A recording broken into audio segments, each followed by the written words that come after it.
মূর্তির পূজা করো। সোনা মানিক বেলাল রাদিয়াল্লাহু তাআলা বলেছিলেন, আমি জিন্দেগিতে আমি যতদিন বেঁচে থাকবো একটিবারের জন্য আমি আপনার দেব দেবতাকে মানতে পারবো না। আমি কলেমা পড়েছি, কলেমা পড়ে যাব। চাবুকের আঘাত শুরু হয়ে গেল, ছাপাত ছাপাত করে চাবুক পড়তেছে বাবা, সারাদিন চাবুক মারতেছে।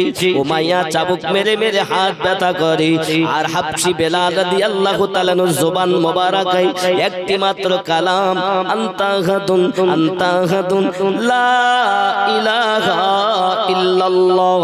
জোরে বলুন সুবহানাল্লাহ। এ বাবাজি ভাইয়েরা, এমনি করে দেখা গেল না পৃথিবীর জমিনে ওই বেলাল রাদিয়াল্লাহু আল্লাহ নকু মেরে মেরে মেরে মেরে ঝাঁঝরা করে দিয়েছে দেহখানাকে।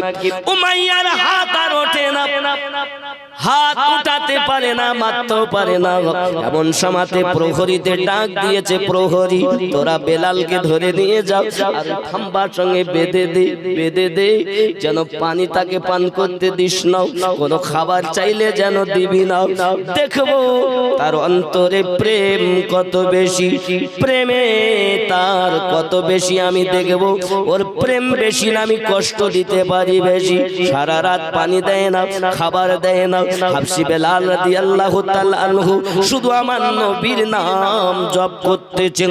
আমার আল্লাহ বলে, তুমি যদি আমার হয়ে যাও আমি আল্লাহ তোমার হয়ে যাব।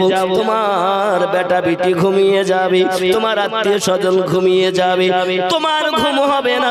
নিশি রাতে উঠে আমি আল্লাহকে ডাকবে। আমি আল্লাহ বলি, আমি এই তোমার, তুমি আমার। এই ফেরেশতারা চাইয়া দেখো, বেটা বেটি ঘুমিয়ে গেছে, বিবি ঘুমিয়ে গেছে, মা ঘুমিয়ে গেছে, বাপ ঘুমিয়ে গেছে, আমার বান্দা বান্দির ঘুম হয় না। নিশি রাতে উঠে আমায় ডাকে, তোমরা তো বলেছিলে আদম জাত বানাতে হবে না। আয় ফেরেশতারা দেখো, আমার বান্দা কি জান্নাত দেখেছে? না। জাহান্নাম দেখেছে? জি না। আমি আল্লাহকে দেখেছে? জি না। যে জাহান্নাম দেখিনি, জান্নাত দেখিনি, আমি আল্লাহকে কত ভালোবাসি। নিশি রাতে উঠে আমাকে ডাকতেছে। সোনা মানিক রাতে উঠে তো আল্লাহর ইবাদত করা দূরের কথা, আমরা 5 ওয়াক্ত নামাজও ঠিক মতো পড়তে যাই না, শুধু বলি আমরা নবীর দিওয়ানা। ঠিক কি না বলে? মুখের কথায় কাজ হবে না বাবা, আপনার ব্যবহারে আপনার পরিচয়, ব্যবহারে আপনার পরিচয়। বাবাজি আমার সোনা মানিক সারা রাত যখন অতিবাহিত হলো, একটি মাত্র নাম, আনতাহাদুন লা ইলাহা ইল্লাল্লাহ মুহাম্মাদুর রাসূলুল্লাহ। জোরে বলুন সুবহানাল্লাহ। দয়ার নবী আপনার দরবারে আমরা গোলাম হাজির হয়েছি। দয়ার নবী আপনার দরবারে আমরা গোলাম। এর থেকেও বেশি প্রেম করো, কিসের থেকে বেশি? বন্ধুরে আমার বেলাল রাদিয়াল্লাহু তাআলা সারা রাত ধরে যখন আমার নবীর নাম কলেমা শরীফ জপ করতেছেন বাবা, এ নয়নে দিয়ে নয়ন পাগল করলে আমার মন। সুবহানাল্লাহ। নয়নে দিয়ে নয়ন পাগল করলে আমার মন, এখন তোমার ছবি ভাসে যে অন্তরে। দয়ার নবী আপনার দরবারে, জোরে বলুন না সুবহানাল্লাহ। বাবাজি আমার সকাল হয়ে গেল, উমাইয়া আবার এলো দরজা খুলি, আরাম সেরে আমার নবী পাক সাল্লাল্লাহু আলাইহি সাল্লামের ওয়াফাদারের কাছে জিজ্ঞাসা করছে, বেলাল এখনো কি তোমার প্রেম কমেনি? এত আঘাত করলাম, সারা রাত তুমি ব্যথা যন্ত্রণায় ছটপট করো, তোমার প্রেম কমেনি? বেলাল রাদিয়াল্লাহু তাআলা বলে, ये ओ नशा नहीं जिसे तुर्शी उतर दे।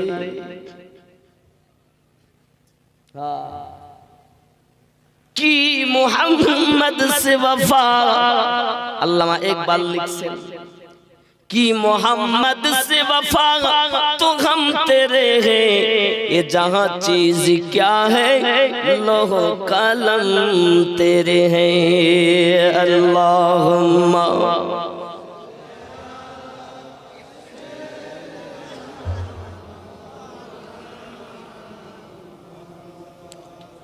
अला आले।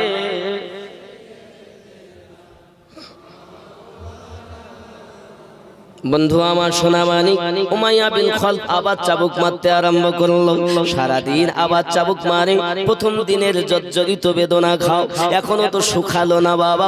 তার উপরে যখন আবার চাবুক পড়তেছে, ফেটে ফেটে রক্ত টপ টপ টপ টপ করে জমিনে পড়তেছে। আশিকে নবী রক্ত যত ঝরে, তামাম পৃথিবীর ঈমানদারের চোখের পানি তমন ঝরে। মুসলমানের সংখ্যা তখন 10 থেকে 12 জন বাবা। সোনামানিকেরা আমার, এমন সময় দেখা গেল উমাইয়া বিন খালফ তাকে চাবুকের আঘাত করে পুরো দিন আবার আপনার কিনা ক্ষত বিক্ষত দেহ করে ফেলেছে বাবা। সন্ধ্যার আগে উমাইয়া আবার ক্লান্ত হয়ে যায়। এমন সময় প্রহরীদের আবার আপনার ডেকে ডেকে বলতেছে এখন আবার তাকে নিয়ে চলো বাবা। দ্বিতীয় রাত এমনি করি তাকে রাতের পর রাত আপনার কষ্ট দেয়, দিনের পর দিন আপনার কষ্ট দেয়। রাতের বেলা খাওয়া দেয় না, পানি দেয় না, কষ্ট। আর দিনের বেলা চাবুক বন্ধ করে না, কষ্ট। আমার নবীর প্রেমিক আল্লাহর হাবিবের প্রেমের বিন্দু মাত্র ত্রুটি হয় না। জোরে বলো বাপ। একদিন এত মার মেরেছে চাবুক, হাবশি বেলাল রাদিয়াল্লাহু তাআলা ক্লান্ত হয়ে বেহুশ হয়ে গেছে। আঘাত যত আঘাত করে বেহুশ। প্রহরীদেরকে উমাইয়া বলল এক কাজ করো, কি না তো টেনে টেনে একে নিয়ে চলো। টেনে টেনে নিয়ে যায় বাবা। টেনে টেনে ও ছোট্ট একটা ঘরের ভিতরে বন্দি করে দেয়। ওই ঘরের ভিতরে আপনার ঢুকে যায় হাবশি বেলাল রাদিয়াল্লাহু তাআলা আনহু। আপনার কিনা বাবাজি উবু হয়ে পড়ে রয়েছেন।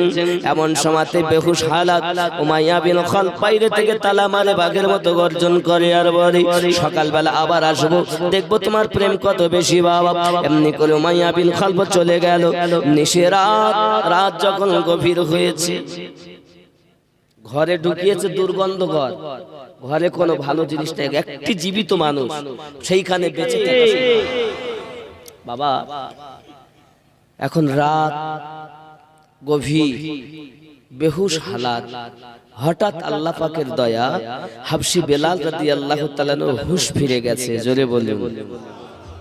আর হুশ যখন ফিরেছে তখন ওই দুখানা হাত আল্লাহর দরবারে পেতে দিয়েছেন। আরো জোরে বলে। দুটি হাত পেতে কাঁদছেন, আয় আমার আল্লাহ, আয় আমার স্রষ্টা রব, আয় আমার মালিক, আয় রব্বাল আলামিন, আমি আপনার দ্বারে দুটি হাত পেতে দোয়া চাই। পৃথিবীর জমিনে আমি এতিম ছেলে, আব্বা নাই। আল্লাহ আপনার দ্বারে হাত পেতেছি। মালিক আমাকে, আমার মনিবের বেটা মনিব আমাকে আঘাত করে আল্লাহ, পুরো দেহটা ঝাঁঝরা করে ফেলেছে চাবুকের আঘাতে। আয় আল্লাহ, আমাকে যতই আঘাত করুক না কেন, ধৈর্য ধরার ক্ষমতা তুমি আমাকে দান করে দাও রব্বাল আলামিন। চাবুকের আঘাতে আমাকে ঝাঁঝরা করেছে, তার জন্য দুঃখ নাই। আমি আপনার কাছে ফরিয়াদ করি। অনেক মানুষকে দেখি যখন দুশমনেরা তাদের আঘাত করে, বেহুশ হয়ে গেলে ভুল বকাবকি করে।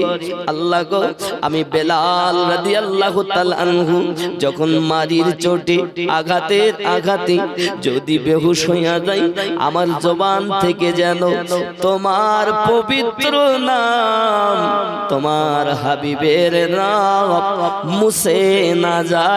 আল্লাহ আমার জবানে যেন আপনার হাবিব, আপনার নাম জারি থেকে যায়। আল্লাহ এই দোয়াটুকু বেলালের কবুল করে নাও। জোরে বলুন সুবহান। আমরা হলে কি বলতাম, আল্লাহ সহ্য হচ্ছে না।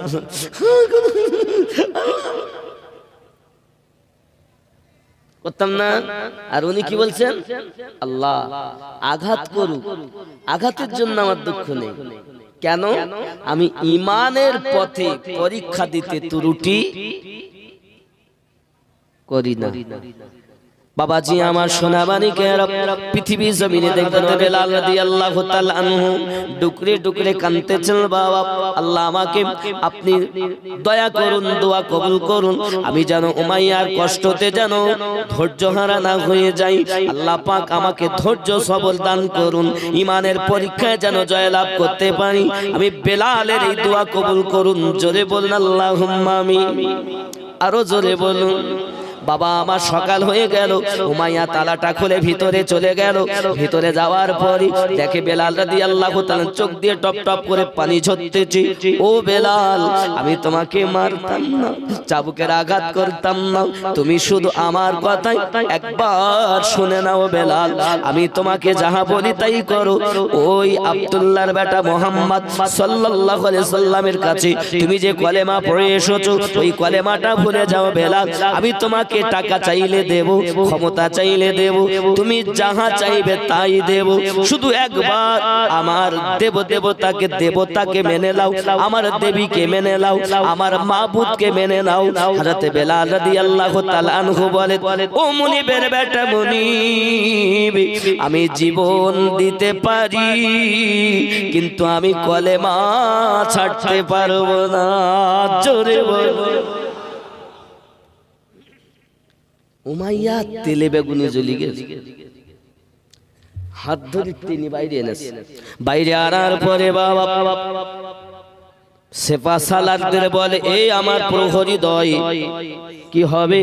বলে তোমরা এক কাজ করো। কি করবে? বলে তোমরা লোহার শিক গরম করো, লোহার রড লোহার রড গুলো গরম করা হয়, যখন আগুনের রং ধারণ করে ওই রড গুলো এনে বেলাল রাদিয়াল্লাহু তাআলা আনহু দুই হাতে ফুটিয়ে দেওয়া হলো। বাবা দুই পানিকোকে ফুটিয়ে দেওয়া হলো, দুটো পায়ে ফুটিয়ে দেওয়া হলো। বেলাল রাদিয়াল্লাহু তাআলা জবান মোবারকায় আনতা হাদুন লা ইলাহা ইল্লাল্লাহ মুহাম্মাদুর রাসূলুল্লাহ সাল্লাল্লাহু আলাইহি ওয়াসাল্লাম। আব্বাজি আমার কোন মতে আমার নবী পাকের নাম বন্ধ যায় না। আরো জোরে বলুন সুবহানাল্লাহ। বন্ধু আমার বাবাজিরা, বেলাল রাদিয়াল্লাহু তাআলা আনহু জবানে জারি হয়ে আছে। এমনি করে আপনার রড গরম করে যখন বিদা হয়ে গেল, বাবাজি আমার এমন সময়তে আবার প্রহরীদের বলে, হে প্রহরী দয়, তোরা বেলালকে ভালোভাবে বেঁধে রাখ। চলে গেল বাবা আমার ঘরের ভিতরে, লোহার জুতো পরিধান করে তার মাথাতে লোহার আল ফিট করে এনেছে। এনে বলছে, বেলাল দেখছো পায়ে আমার লোহার জুতো? দেখছি তো, কলেমা যদি না হলো এই লোহার আল তোমার দেহের ভিতরে ফুটিয়ে গোশত ছিঁড়ে আনবো। মাংস বলবেন না জানো, অনেকে প্রায় পোল্ট্রির গোশতকে মাংস বলে, গরু গোশতকে গোশত বলে অনেক জায়গায়। মাংস মুসলমানের বাচ্চা বলতে পারে যদি বলেন কেন? মা যুক্ত অংশকে মাংস বলে, মা যুক্ত অংশকে মাংস বলে।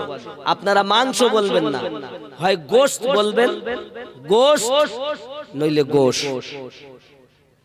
মাংস বলবেন না। মা যুক্ত অংশকে মাংস।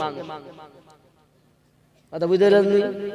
আমরা অনেকে মাটিকে মা বলে, পশু পাখিকে আর পশু পূজা করে তাকে মা বলে। সাপ তাদের দেবতা, হাতি তাদের দেবতা, কুকুর বাঘ তাদের দেবতা, মুরগ মুরগি তাদের দেবতা। মাংস মাংস করে, মাংস বলবেন না, গোশত বলবেন। মা যুক্ত অংশ মাংস। কথা বুঝতে পারলেন?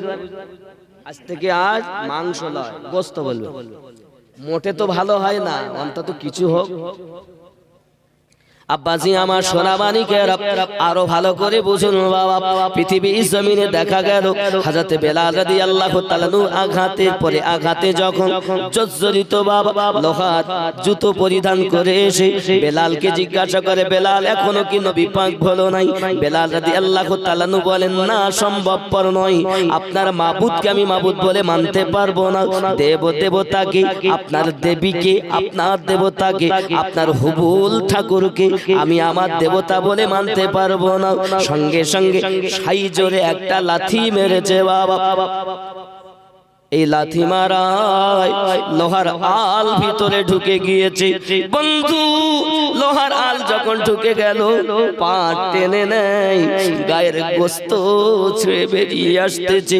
বেলাল রাদিয়াল্লাহু তাআলা আনহু আনতাহাদুন বলে কেঁদে উঠেছে। আব্বাজি আমার লা ইলাহা ইল্লাল্লাহ বলে আপনার আওয়াজ দিয়ে উঠেছে। আরো জোরে বলুন সুবহানাল্লাহ।